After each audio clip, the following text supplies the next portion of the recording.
ایک ایسا مرد قلندر جس نے پوری دنیا کے اندر اسلامی انقلاب برپا کر دیا، اس کے پوری روئے زمین پر لاکھوں فالوورز موجود ہیں،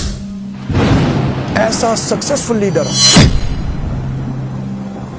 جس کی حکمت عملی اور کامل تدبیر نے اسلام دشمن قوتوں اور سازشوں کو پسپا کر کے رکھ دیا، ایسا انقلابی شخص جس نے لاکھوں لوگوں کی زندگیوں میں اسلامی انقلاب برپا کر دیا۔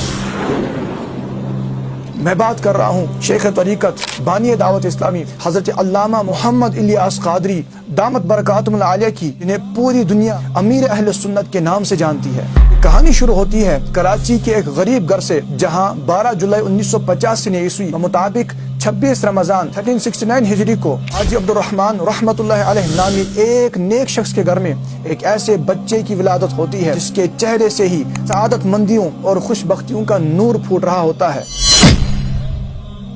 ابھی عمر 2 برس بھی نہیں ہوئی ہوتی کہ حج کے دوران لو چلنے کی وجہ سے والد کا سایہ آپ کے سر سے اڑ جاتا ہے۔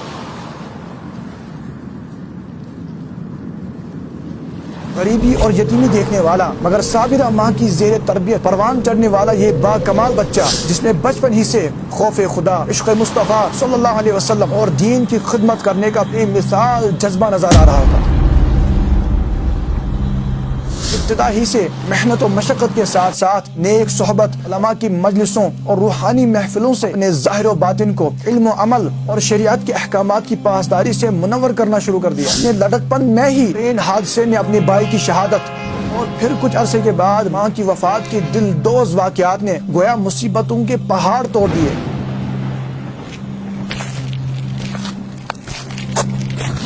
اس طرح سارے گھر اور اپنی بہنوں کی کفالت گھر کے سب سے چھوٹے بیٹے کے نازک کندھوں پر آئی۔ دین کی خدمت کا عظیم جذبہ اور اصلاح امت کا درد اپنے سینے میں رکھنے والے، مستقبل میں لاکھوں لوگوں کا عظیم کامیاب مذہبی لیڈر بننے والے اس با حوصلہ شخص کو اتنی بڑی بڑی مشکلات بھی نہ روک سکی۔ بھلا کون سوچ سکتا تھا کہ غربت، یتیمی اور مشکلات سے بری ہوئی اس قدر کٹھن زندگی گزارنے والا آنے والے وقت میں پوری دنیا اہل سنت کا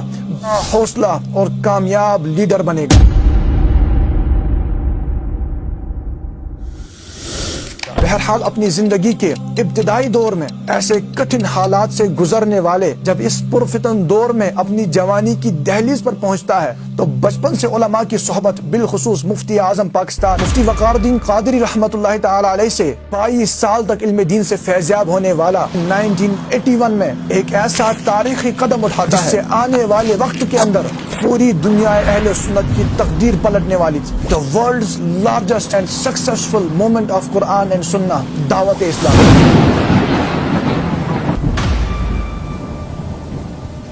دعوت اسلامی بلا شبہ پوری روئے زمین کی سب سے بڑی کامیاب مذہبی تحریک بن چکی ہے، جس کا ہر قدم ایک انقلاب ثابت ہوا ہے۔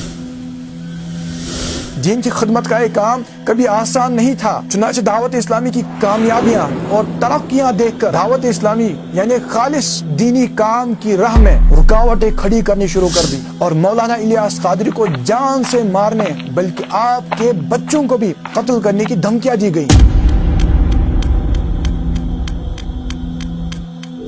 یہ دھمکیاں ملی کہ یہ فلاں جگہ بیان کرنے آ رہا ہے، ہم اس کو اڑا دیں گے۔ کا ایک آدمی جو تھا یہ ہمارے اندر رہا، یہاں باب المدینہ میں اس نے 6 مہینے تربیتی کورس کیا،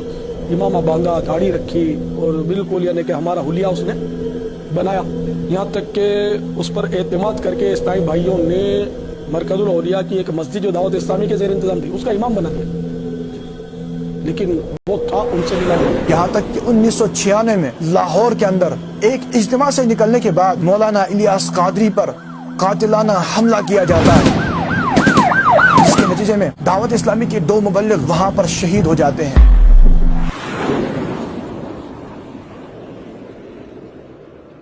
یوں قتل کی دھمکیوں کا سلسلہ تو جاری رہا، مگر خدا کے اس ولی کو دین اسلام کی سچی تعلیمات اور لوگوں کے دلوں میں عشق رسول صلی اللہ علیہ وآلہ وسلم کی شمع فروزہ کرنے سے کوئی نہیں روک سکا۔ آپ آگے بڑھتے گئے اور لوگوں کا ہجوم آپ کے ساتھ جڑتا چلا گیا۔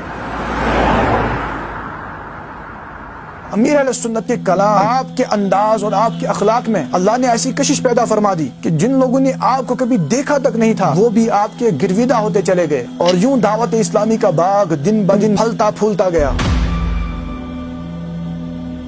دعوت اسلامی کے نظام کو محفوظ، مضبوط اور مزید مقبول ترین بنانے کے لیے مولانا الیاس قادری نے بڑی حکمت عملی سے کام لیا۔ آپ نے دین کی خدمت کے تجربہ کار، عقل مند، علم و عمل سے مزین افراد کی ایک ٹیم یعنی مرکزی مجلس شورا قائم فرمائی اور انہیں دعوت اسلامی کا نظام سنبھالنے کی فل اتھارٹی سونپ دی۔ انہوں نے بھی مولانا الیاس قادری کی امیدوں پر پورا اترتے ہوئے انتہائی حکمت عملی کے ساتھ پوری دنیا کے اندر دعوت اسلامی یعنی دین کی خدمت کے اس کام کو پھیلا دیا، اور نہایت حکمت عملی کے ساتھ 80 سے زائد ڈپارٹمنٹس کے اندر دعوت اسلامی کا کام شروع کیا، جس کے نتیجے میں آج دعوت اسلامی کے دنیا بھر میں حفظ و ناظرہ کے ہزاروں مدارس، عالم بنانے کے لیے ہزاروں ادارے، modern education plus Islamic education فراہم کرنے والے سینکڑوں اسکول، لوگوں کی شرعی رہنمائی کرنے کے لیے جید علماء کرام اور مفتیان کرام کی ٹیم یعنی دارالفتہ اہل سنت جو سالانہ لاکھوں لوگوں کے شرعی مسائل کی رہنمائی کرتے ہیں، 100% اسلامک چینل، مدنی چینل، اپنی اور ساری دنیا کے لوگوں کی اصلاح کی کوشش کرنی ہے، اور سوشل میڈیا پلیٹ فارمز پر دعوت اسلامی کے آفیشیل اکاؤنٹس کے لاکھوں بلکہ ملینز میں فالوورز موجود ہیں۔ ویلفیئر ڈپارٹمنٹ کے اندر بھی دعوت اسلامی نے ایسے انقلابی قدم اٹھائے ہیں جن کے بارے میں شاید کوئی سوچ بھی نہیں سکتا تھا۔ تھیلیسیمیا کے پیشنٹس کو 80,000 سے زیادہ خون کی بوتلیں فراہم کرنا اور لاکھوں کی تعداد میں پلانٹیشن کرنا، اور قدرتی آفات سے متاثر ہونے والے سیلاب زدگان یا زلزلے کی آفت میں مبتلا ہونے والے پریشان حال مسلمانوں کو امداد فراہم کرنا، اور اس کے ساتھ ساتھ علم دین کی خدمت کے ایسے کام دعوت اسلامی نے سر انجام دیے جن کی آج سے 40 سال پہلے اہل سنت کے اندر ایک کمی موجود تھی، اور آج دنیا بھر کے مختلف ممالک کے اندر دعوت اسلامی کے اپنے مراکز موجود ہیں، اور آج تک دعوت اسلامی نے ہزاروں مساجد کو پوری دنیا میں تعمیر کیا ہے۔ مولانا الیاس قادری کی لکھی ہوئی کتابیں اور آپ کے رسائل لوگوں کی زندگیوں میں انقلاب کا ذریعہ بن رہی ہیں، اور آپ نے اپنی شاعری کے ذریعے بھی عشق رسول صلی اللہ علیہ وسلم کے پیغام کو عام کیا۔ مولانا الیاس قادری کی زندگی سادگی، قربانی اور مستقل جد و جہد کا ایک ایسا باب ہے جس نے امت مسلمہ کے لاکھوں نوجوانوں کی زندگیوں میں انقلاب برپا کر دیا۔